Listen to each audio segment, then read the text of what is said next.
আমাদের সনাতন ধর্মের শত্রু অন্য কোনো ধর্মের মানুষ নয়, আমরা নিজেরা। কিছু টাকার লোভে কিছু পাওয়ার লোভে সনাতন ধর্মের ধূপবাতি ছেড়ে দিয়ে, তুলসী তলায় প্রদীপ দেওয়া ছেড়ে দিয়ে এখন প্রভু বা পিতাজি ভক্ত হয়েছে তো হয়েছে। আপনাদের দিকে আছে? তবে শুনে রাখুন, মাইক যত দূর আছে আমি একটা কথা বলে যাই, খুব মন দিয়ে শুনবেন কথাটা। ওই যে রাস্তাটা আছে বা কোনো রোড দেখেছেন তো, যদি রোডের মধ্যিখানে একটা কুকুর ধরে নিন চুপচাপ শুয়ে আছে, রোডের মধ্যিখানে একটা কুকুর চুপচাপ শুয়ে আছে, ওদিক থেকে একটা বাইক আসছে। আচ্ছা, বাইকটা কুকুরটার ওপর দিয়ে যাবে না পাশ কাটতে চলে যাবে? বলুন। কুকুরটা চুপচাপ শুয়ে আছে মধ্যিখানে, একটা দূর থেকে বাইক আসছে স্পিডে, দেখতে পাচ্ছে, তা কুকুরটার কি ওপর দিয়ে যাবে না পাশ কাটতে যাবে? পাশ কাটিয়ে যাবে। কিন্তু কুকুরটা যদি রাস্তার ওমাতা রেমাতা করে তাহলে কি হবে? অ্যাক্সিডেন্ট হতে বাধ্য। এবার কেন কথাটা বললাম?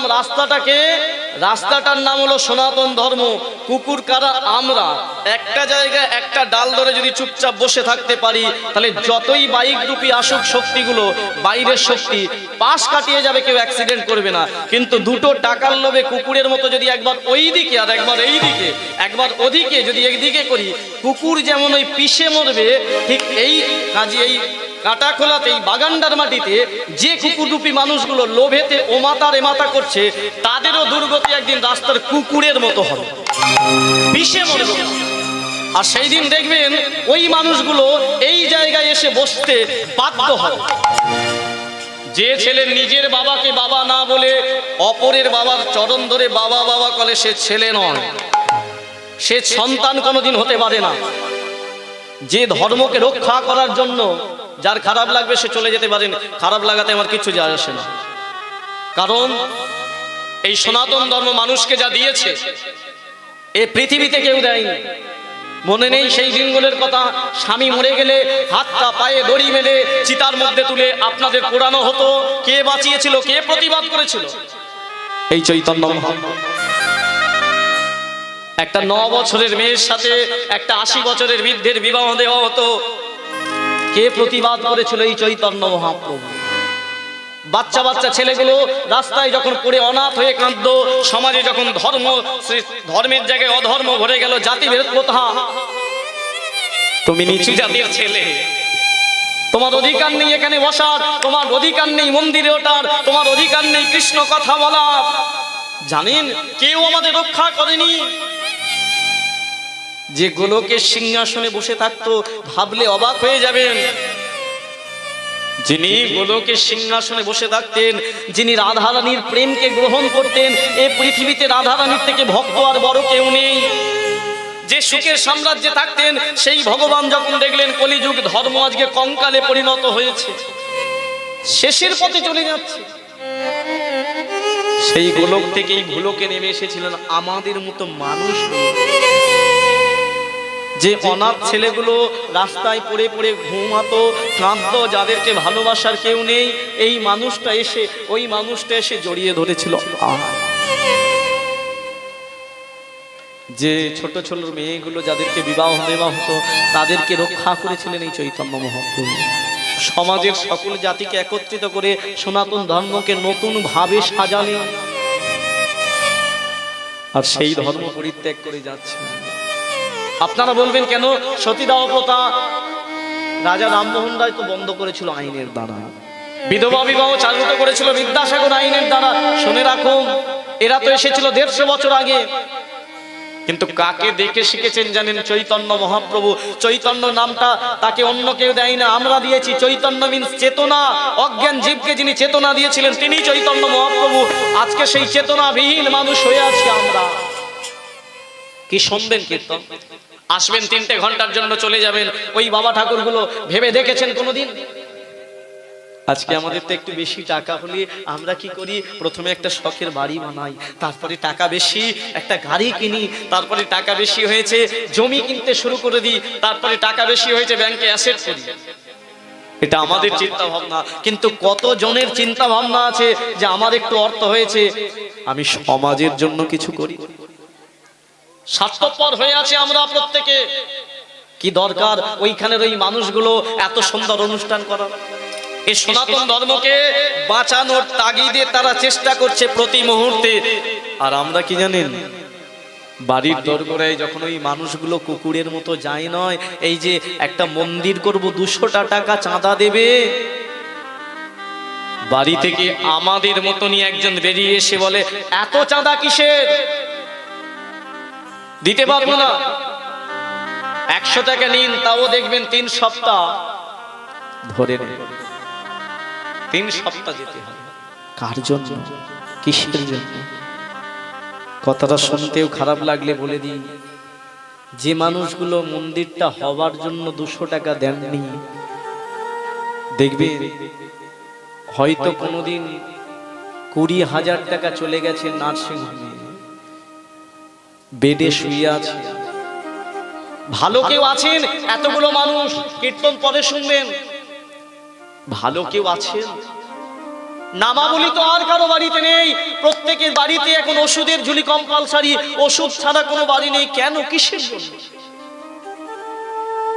যখন পুরুলিয়ায় যাই না, কোনো নার্সিংহোম নেই, কিলোমিটারের পর কিলোমিটার। বিগত 9 দিন ছিলাম দক্ষিণ 24 পরগনা সুন্দরবন এলাকাগুলো, কোনো নার্সিংহোম নেই। কিন্তু কেন তারা বেঁচে আছে জানেন? এত ঝড়, এত ঝঞ্ঝার পরেও তারা যাকে ভগবান বলে মানে, ডাক্তার বলে মানে, তিনি হলেন আমার গৌরহরি। যাদের সকালটা শুরু হয় কৃষ্ণ নাম দিয়ে, ঘুমাতে যাবার আগে পর্যন্ত কৃষ্ণ নাম দিয়ে তাদের দিন শুরু হয়। তাদের বিরিয়ানি খাওয়ার পয়সা নেই, তাদের দামি দামি 4 তলা বিল্ডিং নেই, ছোট ছোট মাটির বাড়ি আছে, কিন্তু জানেন এখনো মাটির বাড়িগুলোতে শান্তি আছে, ওষুধের ঝুলি কোথাও নেই, কারণ নামাবলীগুলো আছে। আমরা তো হারিয়ে ফেলেছি, হারাতে চলেছি। কি ধর্ম এই সনাতন যে নিজের জন্য সামান্য করে, সমাজের জন্য বেশি করে, সেই তো সনাতন। আমি ওখানে এসে বসলাম, যখন আমার দাদা ভাইগুলো বলল অরিজিৎ ধীরে ধীরে সত্যিই শেষ হয়ে যাচ্ছে সনাতন ধর্ম, এই বাগানটার বুকে গর্জে উঠছে অন্য ধর্ম। যে বাড়িটায় সন্ধ্যাবেলা শঙ্খ বাজিয়ে তুলসী তলায় প্রদীপ দিয়ে তুলসী প্রদক্ষিণ করত, আজকে সেই বাড়িটায় আর বৃন্দে দেবী আরতি পায় না। যে বাড়িটায় একটা সময় সত্যনারায়ণের সিন্নি হতো, খোল কীর্তন, ওই খোল বাজতো, শ্রীখোল বাজতো, করতাল বাজতো, হরির ধ্বনি শোনা যেত, আজকে আর শোনা যায় না। কি হবে? এইভাবে যে ধীরে ধীরে ধীরে ধীরে শেষ হতে যেতে দেখি, সত্যি তা কেড়ে নিচ্ছে আমাদেরকে সব। কেন জানেন? এ মায়ার সংসারে মায়াতে পড়িয়া ভজিলাম না তোমারে।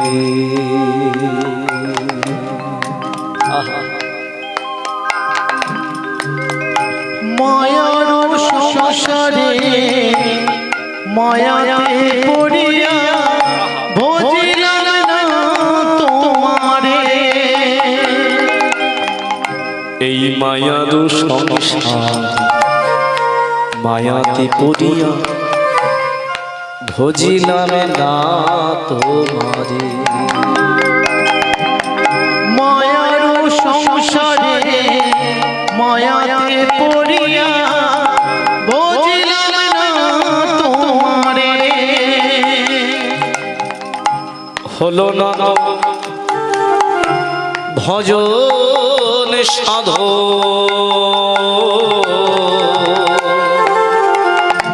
আমার হলো না তো ভজন সাধো।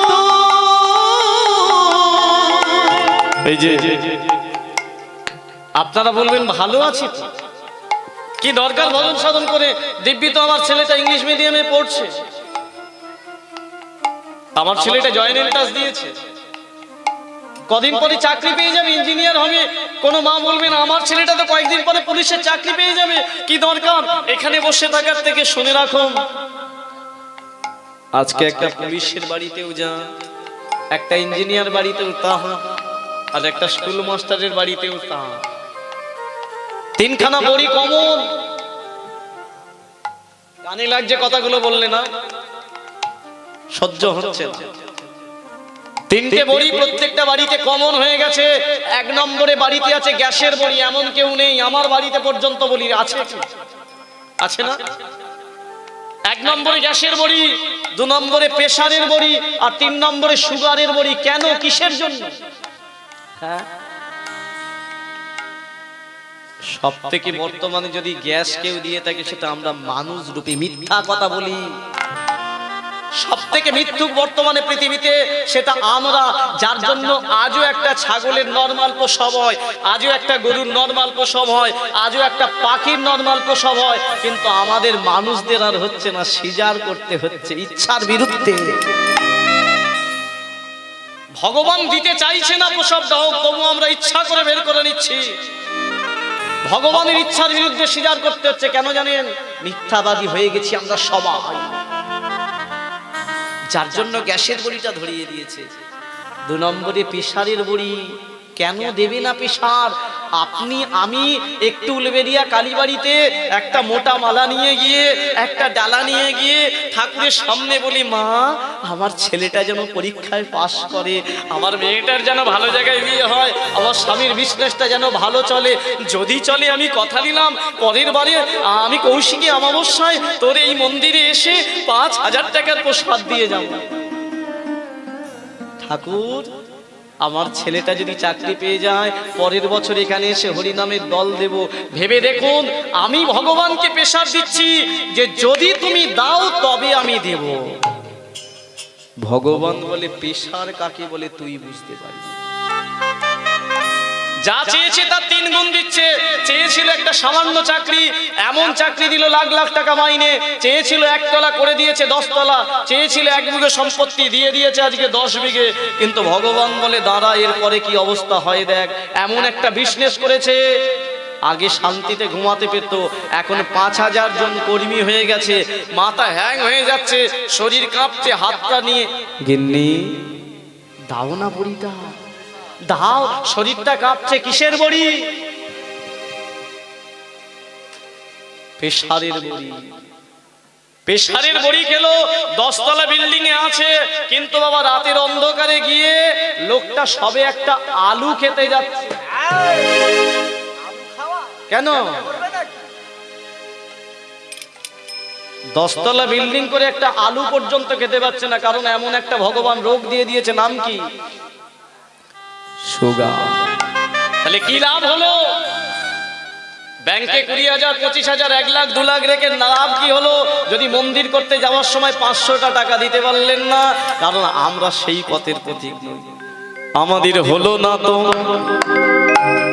হলো না তো,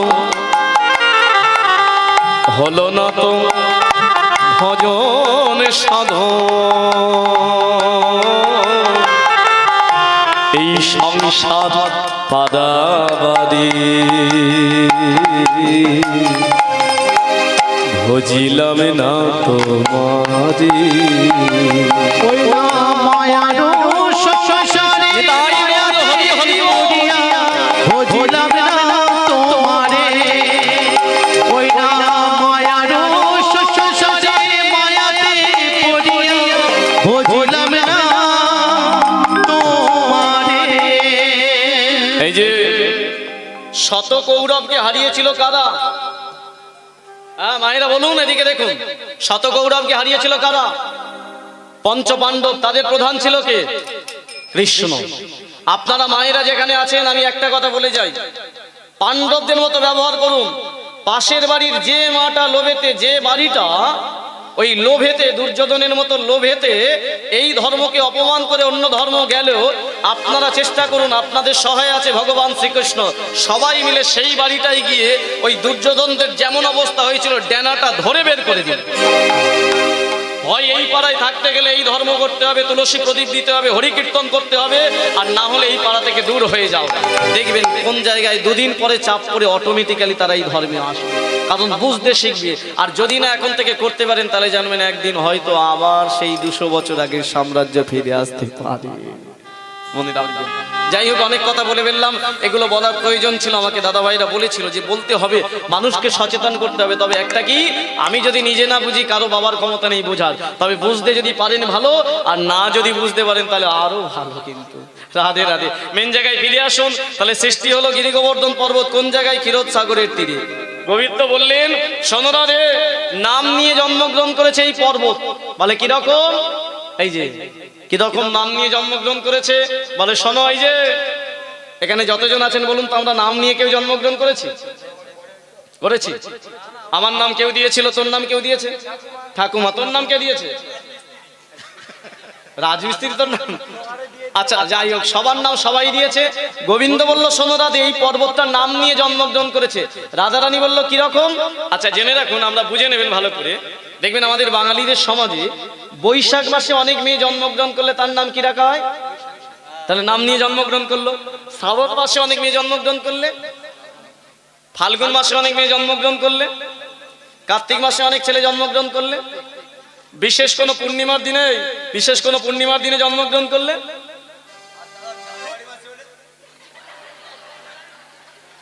দেখেছো? আমি বললাম বাঙালিদের বৈশাখে হলে বৈশাখী, শ্রাবণে হলে শ্রাবণী, ফাল্গুনে হলে ফাল্গুনী, ও বলে জানুয়ারি মাসে হলে। তবে উত্তরটারও দেওয়ার প্রয়োজন আছে।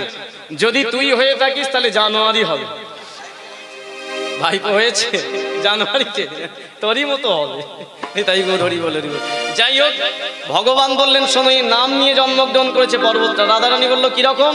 বলে, যে পর্বতই আমার নাম করতে পারে সে হলো পৃথিবীতে অমূল্য ধন, তার থেকে আর অমূল্য ধন সম্পত্তি কেউ হতে পারে না। তাই অমূল্য ধন স্বরূপ আমি এই পর্বতের কি নাম দেব জানো? এর নামে দিলাম আমি গোবর্ধন। এ আমাদের ভজনের গোবর্ধন,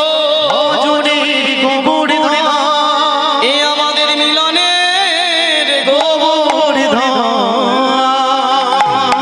অবাক হয়ে গেলেন রাধারানী, বাবা বাবা, গোবিন্দ খুব সুন্দর নাম দিয়েছেন। কিন্তু গোবিন্দ, এই যে এই পর্বতের ভেতরে না হয় দাপর যুগে আমি আপনাকে একা পাবো, কিন্তু এটা তো সত্য যুগ। সৃষ্টি করলেন কোন যুগে? সত্য যুগে। আপনারা যতজন বসে আছেন, তাহলে প্রথম প্রশ্নের উত্তরটা পেলেন। কি প্রশ্ন? আমি যদি আপনাদের প্রশ্ন করি গিরি গোবর্ধন কোন যুগে সৃষ্টি হয়েছিল, উত্তরটা আপনারা দেবেন সত্য যুগে।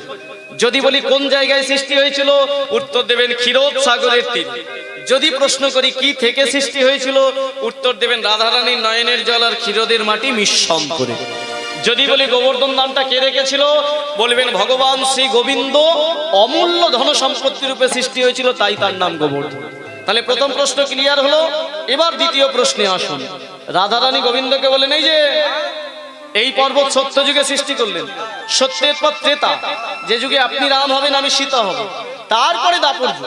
তাহলে এই পর্বতটা কি এই ত্রেতা যুগে এখানেই থাকবে? এই যে সঙ্গে সঙ্গে গোবিন্দ বললেন, রাধে, ও চিন্তা তোমার নয়, এক কাজ করো। আমি মনে মনে চিন্তা করেছি যে পর্বত রূপে এত সুন্দর আমার নাম করতে পারে, এরপরে ত্রেতা যুগে আমি রাম হব, তুমি সীতা হবে, আর একে আমি পর্বত থেকে মানুষ করব। দেখি মানুষ রূপে আমার এত সুন্দর ভজন সাধন করে কিনা। আর যদি করে, আমাকে যদি খুশি করতে পারে, তবে আমি একে বৃন্দাবনে পাঠাবো, নইলে নয়। তাই হে ভক্তমণ্ডলী, সত্যযুগ শেষ হলো, ত্রেতা যুগ এলো, অযোধ্যায় জন্মগ্রহণ করলেন, অর্থাৎ আবির্ভাব হলো ভগবান রামচন্দ্রের। আর এই গোবর্ধনকে জন্ম দিল কোথায় জানেন? ভারতবর্ষে নয়, ভারতবর্ষের দক্ষিণ দিকে, ম্যাপের একটা দক্ষিণে দেশ আছে যার নাম শ্রীলঙ্কা, যেখানে রাবণ থাকতো। সেই শ্রীলঙ্কার শালবনী দ্বীপে একটা মুনি ছিল, যার পুত্র রূপে জন্ম দিয়েছিল। কে সেই মুনি? বৈষ্ণব কবি পদাবলী লিখলেন। কি লিখলেন? দ্রোমগিরির পুত্র সেজে, একটু উলুধ্বনি হরিধ্বনি নিতাই গৌর হরি বল, হরি বল।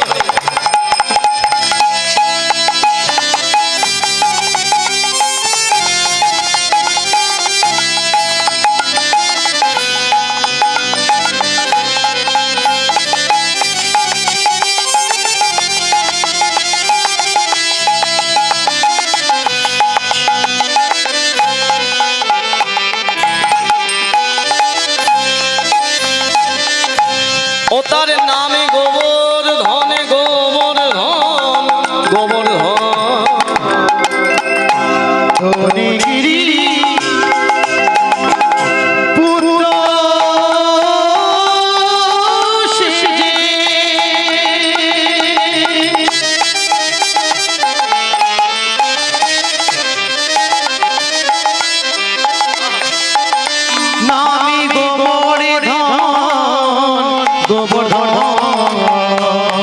জপে তপে সাধনা করে কৃষ্ণের চরণ।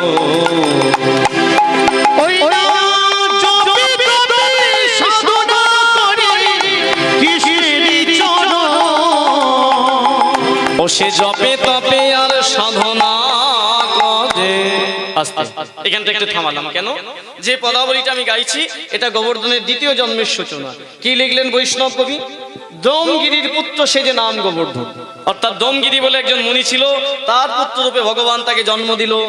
দ্বিতীয় জন্মের গ্রন্থে তার নাম পাওয়া যায় গোবর্ধন। তাই দমগিরির পুত্র সে যে নাম গোবর্ধন। কিন্তু দ্বিতীয় লাইনটা কি শোনালাম? এই যে জপে তপে সাধনা করে কৃষ্ণের চরণ। এখানেই একটা প্রশ্ন। কি প্রশ্ন?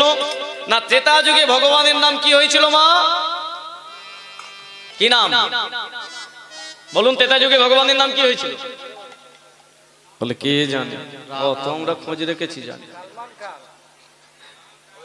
হ্যাঁ, ত্রেতা যুগে ভগবানের নাম হয়েছিল রামচন্দ্র। যেখানে আমরা রামায়ণ করে দেখেছি সবাই রাম রাম রাম নাম করতো, তাই না? তাহলে ত্রেতা যুগে ছেলেটা জন্মগ্রহণ করে কৃষ্ণকে পেল কোথায়? যুগ অনুযায়ী তো এই কৃষ্ণ এর পরের যুগ। কৃষ্ণ নাম কোথা থেকে পেলো? তাহলে বৈষ্ণব কবি ভুল লিখে ফেলেছে, আমি ভুল গাইলাম। বলে না, ভগবানের এই একজনই ভক্ত যে ত্রেতা যুগেও কৃষ্ণ নাম গেয়ে গিয়েছিল। কিরকম পেলো? কোথা থেকে? বৈষ্ণব কবি যুক্তি দিচ্ছে। কোথা থেকে পেলো জানেন? আমরা যারা এখানে আছি বাবা, দেখবেন সারাদিন আমরা যেটা নিয়ে বেশি চিন্তা করব, ও বাবারা, সারাদিন যেটা নিয়ে আমরা বেশি চিন্তা করব, ভাববো, রাত্রিবেলা দেখবেন ঘুমের মধ্যে সেটারই স্বপ্ন আমরা দেখব। ঠিক নয়? দেখবো তো। ঠিক বৈষ্ণব কবি বলল, ওই ছেলেটা ক্ষীরোদের কুলে যখন সৃষ্টি হয়েছিল পর্বত রূপে, যে আত্মা পেয়েছিল, ওই আত্মা নিয়ে যে কৃষ্ণকে দর্শন করেছিল ক্ষীরোদের কুলে, সেই রূপটাকে ভুলতে পারেনি, সেই নামটাকে ভুলতে পারেনি। সেটা ভেবে ভেবে দ্বিতীয় জন্ম পেল। তাই মানুষ জন্ম হলে কি হবে? ওই ভাবনা চিন্তা থেকে এ যুগে যে প্রভু রাম হয়েছে তার কোনো খেয়াল নেই, কিন্তু এই নামটা খেয়াল আছে। তাই কি করে? সদাই কৃষ্ণ কৃষ্ণ কৃষ্ণ ভজে, সদাই কৃষ্ণ কৃষ্ণ কৃষ্ণ ভজে। ও সে জপে তপে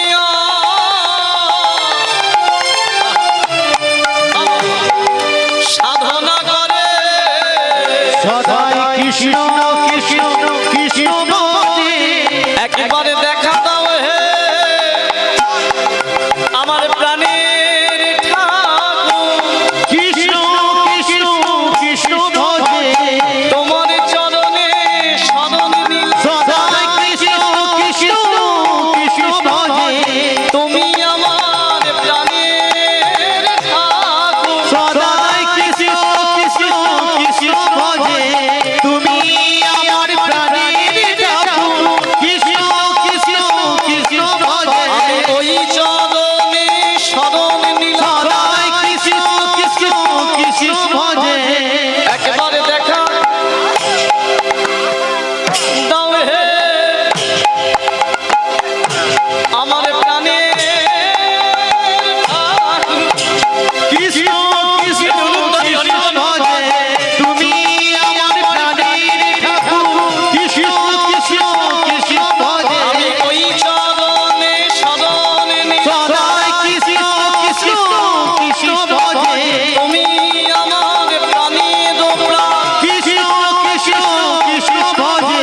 তোমায় ছাড়া আর কিছু নেই।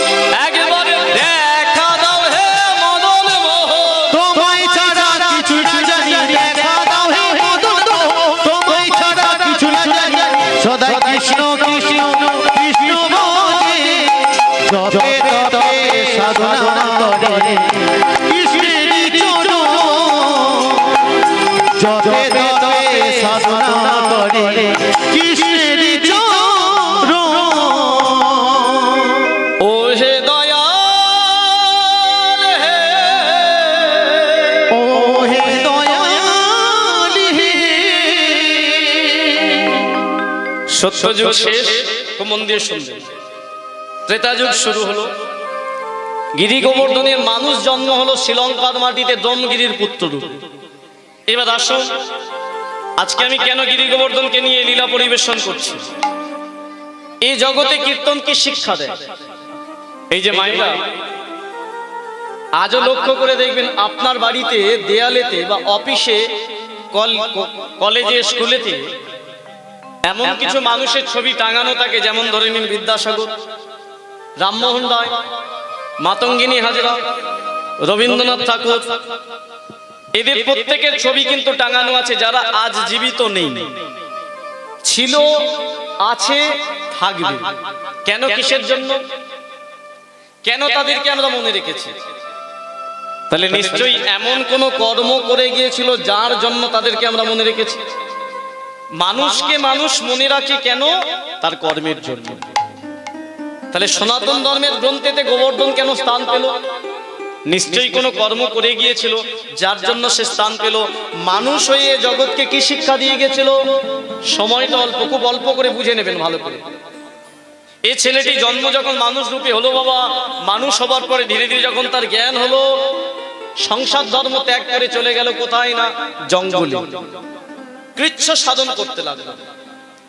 এই পৃথিবীতে জ্ঞান যারা প্রদান করেছে তারা হলো মুনি, ঋষি, যোগী, যাদের দ্বারাই গ্রন্থ সৃষ্টি হয়েছে। তারা যদি সংসার ধর্ম করত তাহলে কিন্তু আমাদের কোনো গ্রন্থ সৃষ্টি হতো না। এই গোবর্ধন এই জগৎকে কি শিক্ষা দিয়ে গেল একটু মন দিয়ে শুনুন। ছেলেটা 5 থেকে 6 বছর যখন বয়স, চলে গেল শালবনির জঙ্গলে, সারাদিন কৃষ্ণ ভজনে থাকতো। কোন একটা দিন তার বাবা দ্রোমগিরি চলে গেলেন কোথায়? না ওই জঙ্গলের মাঝে। কানে শুনেছে তার ছেলেটা নাকি পড়াশোনা করে না, পাঠশালায় জানে না, মায়ের কথাও শোনে না। না না, ছেলেটা সারাদিন জঙ্গলে কি করে?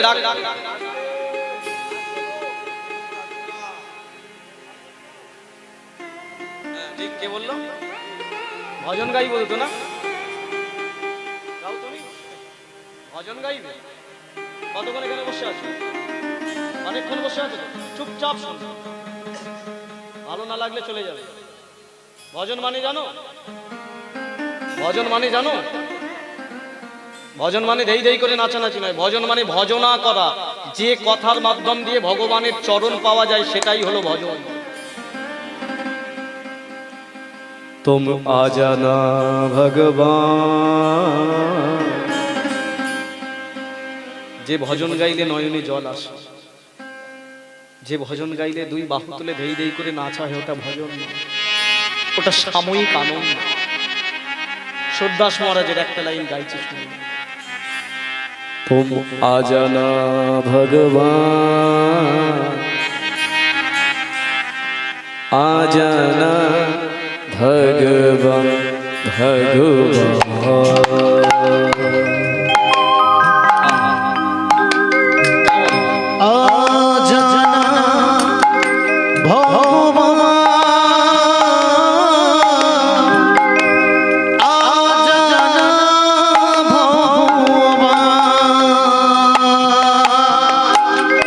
যে ভজনটা আমি গাইছি, অপরাধ দেবে না দাদা, আমি এইভাবে কথাটা বললাম বলে তোমার জন্য গাইছি। এটা যিনি লিখেছিলেন তার নাম সুরদাস মহারাজ। কোথায় বাড়ি ছিল জানেন? রাজস্থান। মানুষটা ছিল অন্ধ, চোখে কিছু দেখতে পেত না। সুরদাসের একদিন মনে হলো ছোটবেলা থেকে ভগবানের পরম ভক্ত, বৃন্দাবনে যাবে। গ্রামের মানুষকে বলতো, কি গো এই তোমরা বৃন্দাবনে যাচ্ছ, আমাকে নিয়ে যাবে, আমি একটু যেতে চাই তোমাদের সাথে। যার কাছেই বলে সে বলে যে তুমি অন্ধ, তো তোমার হাত ধরে নিয়ে যেতে হবে, অনেক হ্যাপা, তোমাকে নিয়ে যেতে পারবো না। একদিন সুরদাস শুনলো তার পাশের বাড়ির 2-3টে বৃদ্ধ লোক যাবে বৃন্দাবনে, গিয়ে বলে উঠল, এই যে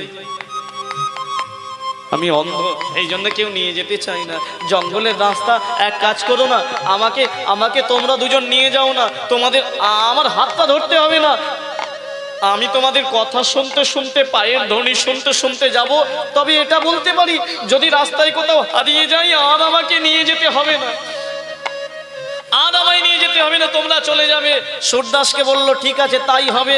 জঙ্গলের পথে হাঁটতে হাঁটতে হাঁটতে হাঁটতে একটা বড় কুয়া পড়লো, বড় কুয়া, সেটাকে পাশ কাটিয়ে মানুষ দুটো চলে গেল। কিন্তু সুরদাস বুঝতে পারেনি ওই কুয়ার মধ্যে পড়ে গেছে। অন্ধ সুরদাস দেখতে পাইনি, চারিদিকে হাত রাখছে, একই কোথায় পড়লাম, কোথায় পড়লাম, চারিদিকে কোথায় পড়লাম গো, কেউ নেই নাকি। তারা দুজন চলে গেল, বলে যাক বাঁচা গেছে, কোথায় পড়লো জানি না। কিন্তু সর্দার নিচে বসে আছে, তার মানে আমার বৃন্দাবন যাওয়া হবে না। প্রভু, তোমার কাছে যাওয়ার আমার বড় ইচ্ছে ছিল, কিন্তু আমি তো অন্ধ, আমি কোথায় পড়েছি আমি জানি না, কোনো পথ পাচ্ছি না। এক কাজ করো না, আমি তোমার কাছে নাই বা গেলাম, তুমি তো আমাকে দেখতে পাচ্ছ, তুমি এসো না আমার কাছে। হিন্দি ভজন লিখছে, তুম আ জানা ভগবান, মানে তুমি এসো না ভগবান, তাই ডাকছি। मैं तो दुआर खुल कर बैठा हो, मैं तो द्वार खुलकर बैठा हूँ, मैं तो दुआर खुल कर बैठा हो, मैं तो द्वार खुलकर बैठा हूँ। तेरे लिए मन मंदिर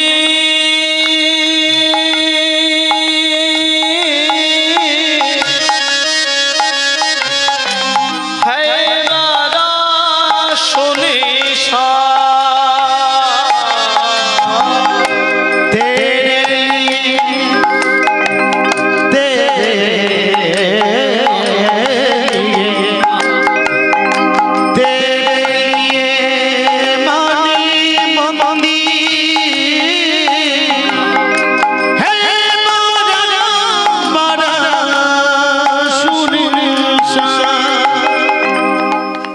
नीचे बसे আছে।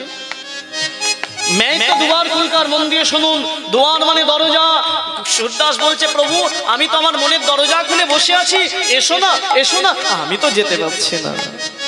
আর তুমি যদি না আসো, যেমন সিংহাসন থাকে, সিংহাসনে ভগবান না থাকলে কেমন লাগে, ফাঁকা লাগে না? আমার হৃদয় সিংহাসন আছে, কিন্তু হৃদয় সিংহাসন ফাঁকা, তুমি এসো না। तेरे लिए मन मंदिर है बड़ा सुनसान। যেই বলেছে হঠাৎ করে শুনতে পেল উপরে একটা ছেলে যেন বলছে, এই যে কে তুমি গো? আরে কে গো, এরকম কুয়ার নিচে পড়ে গেছো? নিচে থেকে বলে বলল, আমি সর্দাস। তুমি কে? বলে আমি একটা রাখাল বালক, এই পথ দিয়ে যাচ্ছিলাম, দেখতে পাচ্ছি তুমি কুয়ায় পড়ে গেছো। যেই বলেছে সর্দাস বলে, আমায় তুলবে? তোলো না। কেন গো, উঠে যাবে কোথায়? সূরদাস বলে, আমি বৃন্দাবনে যাব। যেই বলেছে বৃন্দাবনে যাব, বলে সে তো অনেক পথ, আগে তুমি আমায় তুলে দাও না। যেই বলেছে না, ছোট্ট রাখাল বালক বলে, দাঁড়াও দাঁড়াও দাঁড়াও, এই যে দাঁড়াও দাঁড়াও দাঁড়াও। কি করলো জানেন? একটা গাছের শিকড় নিয়েছে, সেই শিকড় নিয়ে গোয়ার মধ্যে ফেলে বলছে, এই যে এইটাকে ধরো, তোমার গায়ে ঠেকেছে, ওইটা ধরে উঠে উঠে এসো। যেই বলেছে শিকড়টা ধরে ধীরে ধীরে উঠে এসেছে। উঠে আসার পরে সূরদাস বলে বলল, এই যে কে তুমি? তোমাকে তো আমার খুব দেখতে ইচ্ছে করছে, তবে আমি তো অন্ধ, দেখতে পাই না, একটু কাছে এসো, তোমার গায়ে হাত বোলাই। ছেলেটা বলে উঠল, দেখতে চাও? আসাচ্ছ? আমি অন্ধ বলে আমায় তাচ্ছিল্য করছো, আমাকে বলছো দেখতে চাও? শোনো শোনো, আমি দেখতে পাই না। ছেলেটা বলে, শোনো আমি জাদু জানি, অন্ধকে চোখে দৃষ্টি দিতে পারি। তাই নাকি? কই দাও তো দেখি একবার। যেই বলেছে এই কথা না, ছেলেটা অমনি কি করলো জানেন? তার হাত দুটো নিয়ে সূরদাসের যেই নয়নে হাতে বুলাইছে, যে নয়নের পলক এতদিন বন্ধ ছিল, সেই নয়নের পলক দুটো খুলে গেছে। আর যেই খুলে গেছে, কি দেখছে জানেন সূরদাস? এতদিন পর্যন্ত যে কৃষ্ণকে সে অনুভব করত, যে কৃষ্ণকে সে স্বপ্নে দেখত, যে কৃষ্ণকে হৃদয়ে মন্দিরে ছিল, যে কৃষ্ণকে দেখার জন্য তার হৃদয়ের এত ব্যাকুলতা, যে কৃষ্ণকে পাওয়ার জন্য এত তার হৃদয়ের আকুলতা, সেই মুরলীধারী ভগবান শ্রীকৃষ্ণ দাঁড়াইয়ে আছে। সঙ্গে সঙ্গে সূরদাস বলে, প্রভু এত কৃপা তোমার, এত করুণা তোমার, হে গোবিন্দ তুমি এসেছো।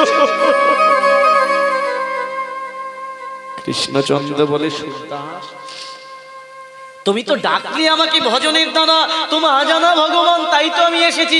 বলো বলো সূরদাস, তুমি কি চাও? সূরদাসকে ভগবান বলছে, বলো তুমি কি চাও? সূরদাস বলছে, প্রভু যেটা চাইবো আপনি দেবেন আমাকে। হ্যাঁ, দিতে তো আমি এসেছি, তোমার মতো ভক্তকে দেব না, কাকে দেব?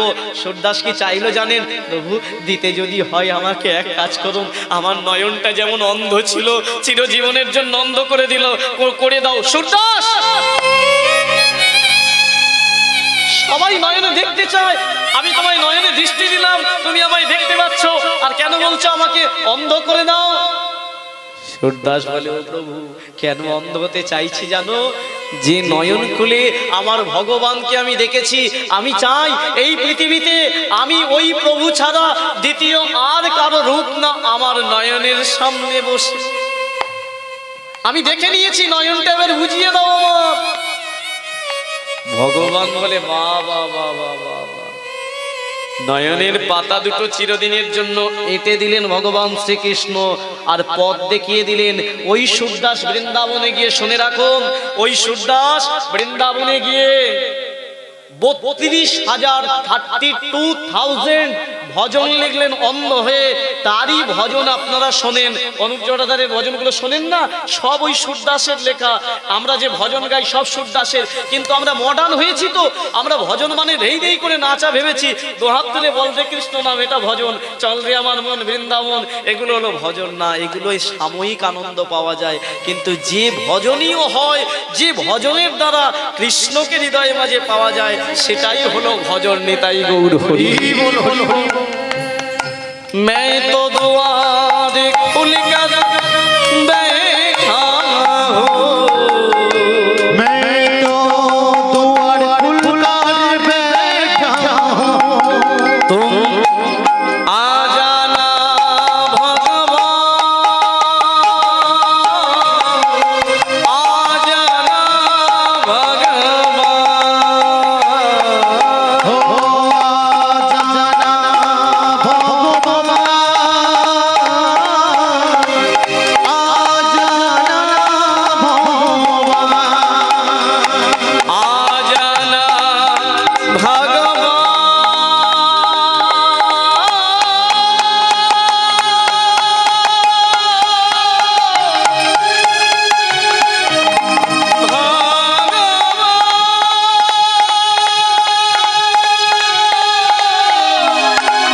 हे भगवान,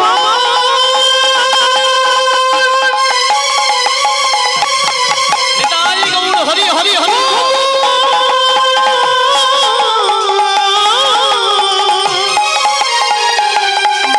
हे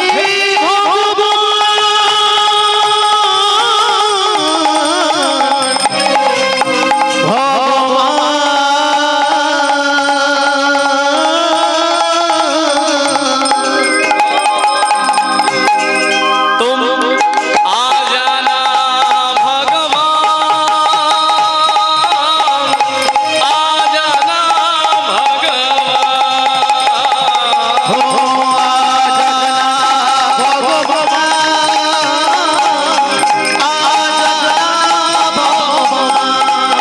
आ जाना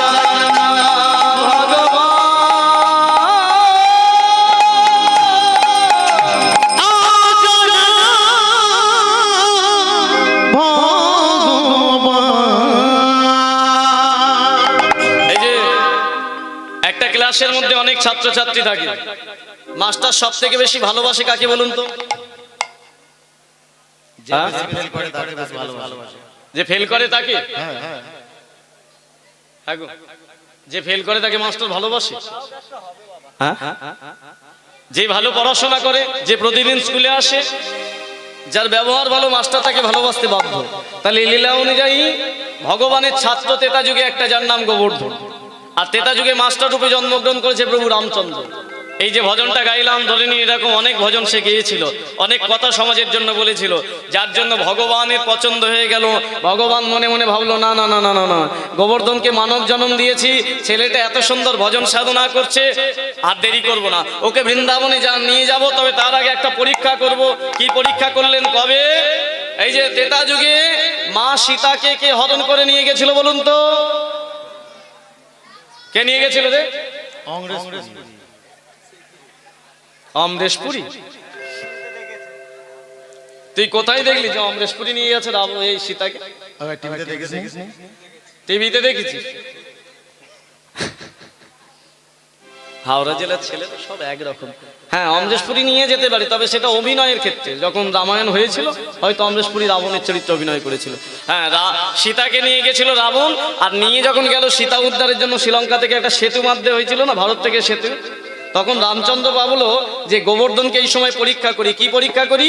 ও তো আগের জন্মে পর্বত ছিল, আমি আমার একটা ভক্তকে ওর কাছে পাঠাই, আর পাঠিয়ে বলবো যে ও যেন পর্বত হয়ে এই নদীতে বসে পড়ে। একটা বড় পর্বত হয়ে যাওয়া মানে ছোট ছোট পাথর ফেলতে হবে না, আর বড় পর্বত পড়া মানে সেতুটা বাঁধা হয়ে যাবে।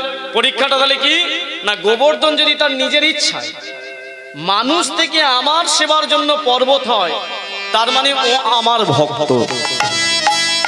আর যদি না হয় তার মানে জানবো আমার ভক্ত না। আরো সহজ করে ব্যাপারটা বুঝিয়ে দিই। ধরে নিন আমি এখানে কীর্তন গাইছি, আমাকে যদি ভগবান ওখান থেকে এসে বলে, জানিয়ে সৌভাগ্য হবে না, তবু যদি বলে যে অরিজিৎ তুই এখনই ছাগল হয়ে যা, আমি যদি বলি প্রভু আপনার যা ইচ্ছে আপনি তাই করুন, তার মানে আমি ভগবানের ভক্ত, দাস। কিন্তু যদি বলি না প্রভু এতদিন কীর্তন করে লাখ লাখ টাকা কামিয়েছি, আগে আনন্দ করি, খাই দাই, তারপরে দেখবো, তার মানে আমি ভক্ত নয়। তাই প্রভু রামচন্দ্র পরীক্ষা করতে চাইলেন গোবর্ধনকে, কেমন ভক্ত। ডাকলেন কাকে না, ভগবানের ত্রেতা যুগে রামচন্দ্রের প্রিয় একটি ভক্ত ছিল। কি নাম? কাকে ডাকছেন? হ্যাঁ বলুন জোর করে। এই যে হনুমান, কোথায় আছো?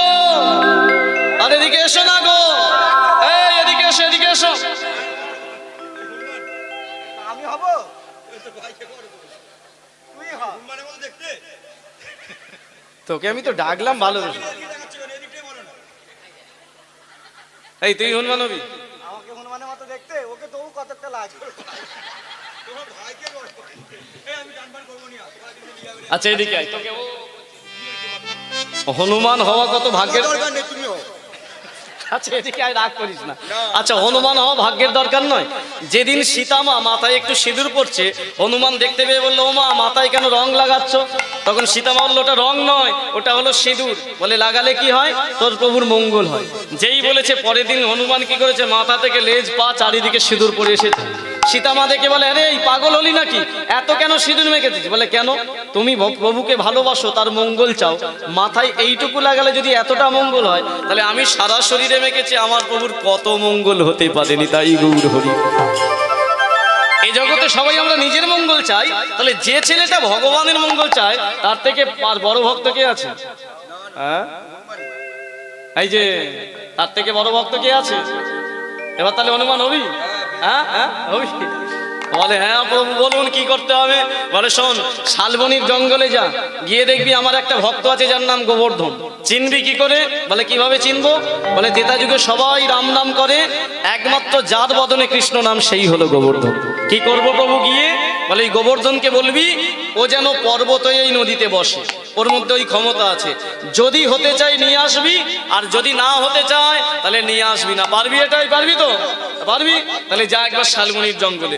যেই বলেছে হনুমান চরণে প্রণাম করে বলল প্রভু আমি এক্ষুনি যাব, আশীর্বাদ করুন। আশীর্বাদ নিয়ে হনুমান চলেছে শালবনির জঙ্গলে। কভি রাম বনকে, এটা উল্লেখনীয়, কভি শ্যাম বনকে চলিয়া প্রভুজি চলিয়া। চলেছে হনুমান।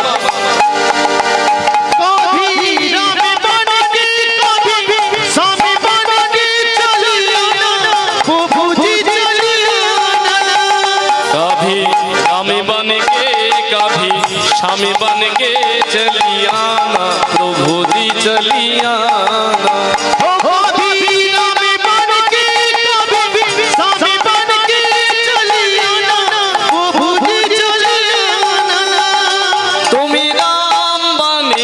चली आना, तुम राम बन के चली आना, तुम राम बन के चली आना, तुम राम बन के चली आना। ओ सीता हाथ लेके धनुष बाण लेके चली आना प्रभु जी चली आना। सीता साथ लेके धनुष बाण लेके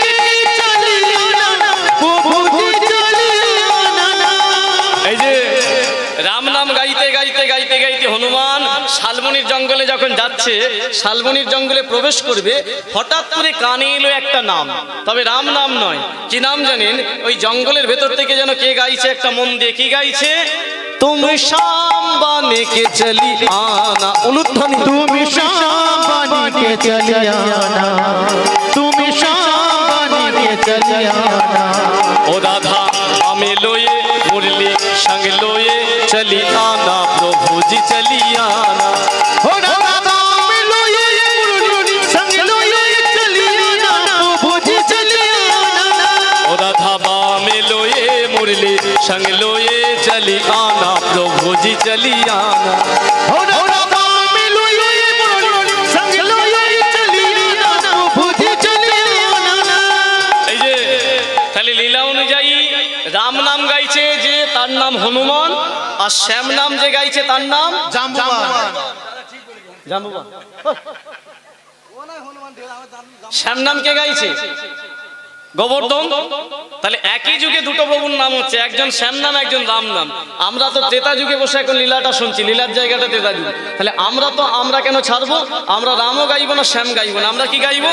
একটু দুই বাহু তুলে প্রত্যেকে গাইবো। কি গাইবো? তুমি গৌর রূপ নিয়ে এসো, তুমি গৌরী রূপ নিয়ে এসো, তুমি গৌর রূপ নিয়ে এসো, তুমি গৌরী রূপ নিয়ে এসো। তুমি গৌর রূপ নিয়ে এসো।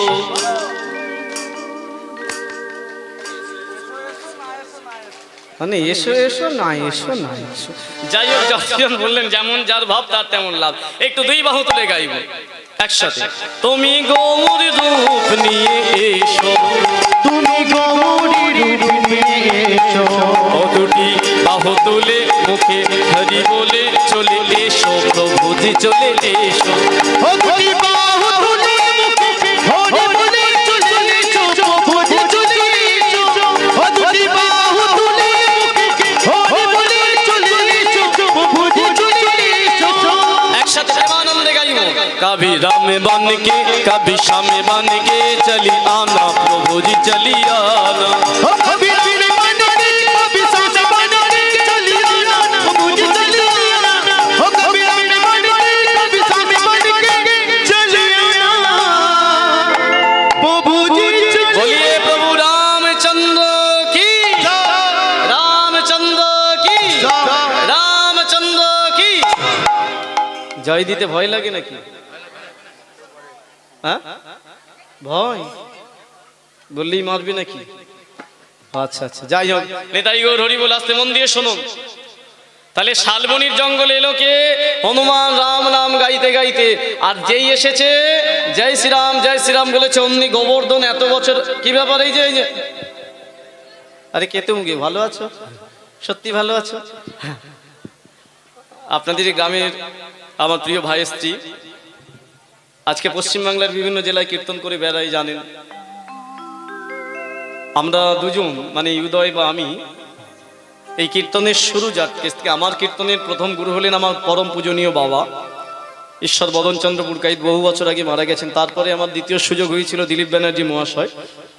তারপরে দাদার কাছে অনুসরণ করে কীর্তন পথে আসা। তবে উদয় ভাই দাদার সঙ্গত পেয়েছে, দাদার কাছে হাতে বসে শিখতে পেরেছে, সেই সৌভাগ্যটা আমার এখনো হয়নি। তবে তাকে দেখেই আমার এই কীর্তনের পথ চলা। এখন চারিদিকে কীর্তন করে হাওড়া জেলার, মানে বলতে পারেন বিভিন্ন শিল্পীদের মধ্যে তার নাম আছে। চারিদিকে আমরা শুনি, খুব ভালো লাগে, যে আমাদের নিজেদের গর্ব বলে মনে হয় যে এই এলাকার আমাদের একটি ভাই, বয়স হয়তো একটু আমার থেকে অল্প হবে, খুব সুন্দর কীর্তন পরিবেশন করে। এবং এটাও শোনা যায় যে আমাদের হাওড়া জেলার যে মাননীয় বিশ্বজিৎ খাড়ার পরবর্তী প্রজন্ম যিনি, মানে বিশ্বজিৎ খাড়ার কীর্তনকে যদি কেউ বাঁচিয়ে রাখে সেটা উদয় পাল। তার কণ্ঠ, তার গলা, এরপরে শুনবেন আপনারা, এবং তার অভিনয় দক্ষতা সবকিছু দাদারই মতো অনেকটাই। তাই সেই দিক থেকে আমরা অনেকটা সৌভাগ্য যে চিরদিন তো এই পৃথিবীতে কেউ নেই, দাদারও তো অনেক বছর দীর্ঘদিন কীর্তন জীবন হলো, আরো করুক সে, আমরা দীর্ঘায়ু তার চাই। কিন্তু তার চলে যাওয়ার পরে তার অভাবটা উদয় ভাই আমার পূর্ণ করবে, এটাই সব থেকে বড় কথা। যাই আমরা হরিবাসর থেকে তার মঙ্গল প্রার্থনা করি, তার আরো সুকণ্ঠের অধিকারী হোক এবং এইভাবে কীর্তন প্রচার করে রাখুক। তাই ভাইয়ের জন্য একবার বলা যাবে দুই বাহু তুলে নিতাই গৌর হরি বল, হরি হরি। শালবনির জঙ্গলে আসলেন কে? শালবনির জঙ্গলে এসে দাঁড়ালো হনুমান, আর দেখা মাত্রই সব এই যে কে তুমি গো, এই যে তোমায় বলছি, পেছনে অত বড় লেজ কেন তোমার? অত বড় লেজ কেন পেছনে? আর এখানে তো কই কোনোদিন জীবনে আসুনি, দেখিনি। শালবনির জঙ্গলে হনুমান এসে উপস্থিত হয়েছে, আর যেই হনুমান এসে উপস্থিত হয়েছে গোবর্ধন দেখে বললো কে তুমি? অমনি বলে শোন, তুই আমায় চিনবি না, আমি তোকে চিনি। গোবর্ধন বলে তাই নাকি, আমায় তুমি চেনো যদি আমার নামটা বলো তো। বলে তোর নাম তো গোবর্ধন। যেই বলেছে গোবর্ধন অবাক হয়ে গেছে, সত্যি তো, আমার নাম তুমি চিনলে কি করে? আচ্ছা মায়েরা বলুন তো, গোবর্ধনকে চিনলো কি করে হনুমান? কি করে চিনল?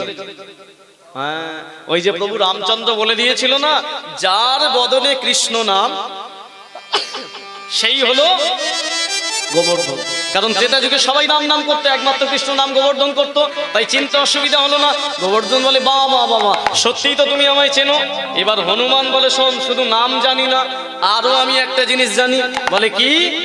বলে তুই চাইলেই তোর মন থেকে পর্বত হতে পারিস, কারণ আগের জন্মে তুই পর্বত ছিলিস। যেই বলেছে অমনি গোবর্ধন বলেছে, গল্প দেওয়ার জায়গা পাও। এই জন্মের আগে আমি কোথায় ছিলাম, এটা আপনারা যারা বসে আছেন বলুন, আমরা এই জন্মের আগে কোথায় ছিলাম কেউ জানি? তবে একজন জানে, কে? সেটা ভগবান। গোবর্ধন বলে শোনো, এই জন্মের আগে আমি কোথায় জন্মেছিলাম সেটা তো ভগবান জানে, তুমি কি করে জানলে? তুমি তো ভগবান নও। যেই বলেছে ভগবান নও, হনুমান বলে শোন, আমি ভগবান নই, তবে ভগবানের কাছে থাকি আমি। ভগবানে যা বলে তাই শুনি আমি, ভগবানে যা দেয় প্রসাদ পাই আমি, আরে ভগবানের দেখানো পথে চলি আমি। নিতাই গৌর হরি বল। যেই বলেছে ভগবানের দেখানো পথে চলি, অমনি বলে উঠলো সত্যি তুমি ভগবানের কাছে থাকো, তাহলে আমি যাব, আমি যাব ওই ভগবানের কাছে দেখা করতে, চলো না, আমাকে নিয়ে চলো না। যেই বলেছে না, হনুমান বলে নিয়ে যাওয়ার জন্য এসেছি, তবে শোন, এই যে একটা শর্ত আছে। কি শর্ত? তোকে মানুষ থেকে পর্বত হতে হবে। গোবর্ধন বলে কেন? সে তো আর অত তত্ত্ব জানে না। বলে শোন, আমি যে ভগবানের কাছে থাকি, যাকে আমি ভগবান বলেছি, সে বলেছে তুই যদি পর্বত হোস, তোর ওপর দিয়ে হেঁটে হেঁটে সে যাবে তার প্রিয় পত্নী সীতাকে উদ্ধার করার জন্য। যেই বলেছে এই কথা, গোবর্ধন অমনি দুই বাহু তুলে বলে উঠল, এতদিন পরে আমার জন্ম ধন্য হবে,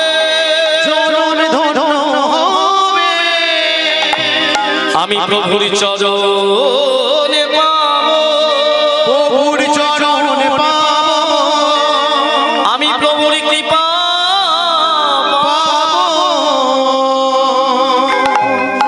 দুই বাহু তুলে গোবর্ধন বলল, এতদিন পরে আমার প্রভুর কৃপা হবে।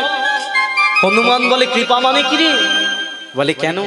তোমার কথা যদি সত্যি হয়, তুমি যদি ভগবানের কাছে থাকো, আর আমি যদি সত্যি পর্বত হয়ে নদীতে বসতে পারি, ওই ভগবান যদি আমার ওপর দিয়ে হেঁটে যায়, কিছু পাই না পাই, ভগবানের চরণের ধুলিটা তো আমার শরীরে পড়বে। নিতাই গৌর হরি। তাহলে যেজন ভক্ত হয় সে চাই কি ভগবানের চরণ ছাড়া আর কিছু নয়। চলো আমাকে নিয়ে চলো। যেই বলেছে হনুমান কাঁধে বসিয়ে নিয়ে গেল কোথায়? শালবনির জঙ্গল থেকে ওই নদীর তীরে রামচন্দ্রের কাছে। কিন্তু বাবা, পর্বত হওয়া হলো না। কেন? ওই হনুমানের শালবনিতে যেতে, গোবর্ধনকে কাঁধে করে নিয়ে আসতে যে সময় লেগেছে, তার মধ্যে বাবা যারা রামায়ণ দেখেছেন তারা জানবেন, ছোট ছোট বানর রূপী ভক্তগুলো পাথর ফেলে, ছোট ছোট নুড়ি ফেলে তারা সেতুটা বন্ধন করে ফেলেছিল। তাই সেতু বন্ধন যখনই হয়ে গেছে, সঙ্গে সঙ্গে গোবর্ধন মনে মনে ভাবলো, এই যে তুমি মিথ্যাবাদী, তুমি আমাকে মিথ্যা কথা বলে নিয়ে এসেছো। আমি কই পর্বত হতে পারলাম না, কোথায় আমার ভগবান? আর তুমি আমাকে ভজনের জায়গা থেকে এখানে কেন নিয়ে এলে? সেতু তো বাঁধা হয়ে গেছে। হনুমান বলল, শোন গোবর্ধন, আমি জানি না কি কোনো সেতু বাঁধা হলো, তবে শোন, আমিও যার আদেশে গিয়েছিলাম, ওই সেই দূরে বসে আছে আমাদের প্রভু। যেই দেখিয়ে দিয়েছে প্রভু রামচন্দ্রকে, আর গোবর্ধন বিলম্ব করলো না।